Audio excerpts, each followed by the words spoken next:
The Great Depression made it really difficult for students to attend school and actually learn in school, especially in the South and the Southwest. In Alabama, actually 85% of the schools shut down. This made it difficult for over 1 million students to attend school.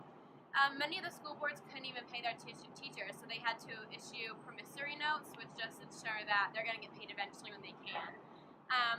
And then in 1933, the government created the Civilian Conservation Corps, which is the CCC, and the National Youth Administration, and these established the work relief for the unemployed in the country. In December of 1941, America was brought into the Second World War by the attack by Japan on Pearl Harbor. Schools shut down on December 5th, and basically the weekend after, everything in the whole country was dominated by the Second World War, especially schools. A lot of teachers left to go join the war efforts, including a lot of women were involved in the war efforts by going and joining war industries.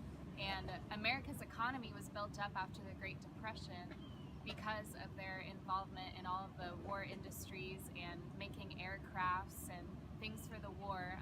The economy was brought up a lot, but children were neglected because their funds went down, because basically all the funds in the nation were going to the World War, and they lost a lot of their teachers, and so children were really struggling, and also a lot of high schoolers were dropping out in order to join the war effort as well. So schools really got neglected. Not much was done for education during this time. The Cold War was a period of intense and remorseless struggle between the United States and the Soviet Union. New approaches to the whole philosophy of education, as well as the means by which education was to be financed, were engendered during the period of the Cold War. Approaches that changed completely the whole face of American education from what it had previously been. The Soviet Union launched Sputnik 1, the first artificial Earth satellite.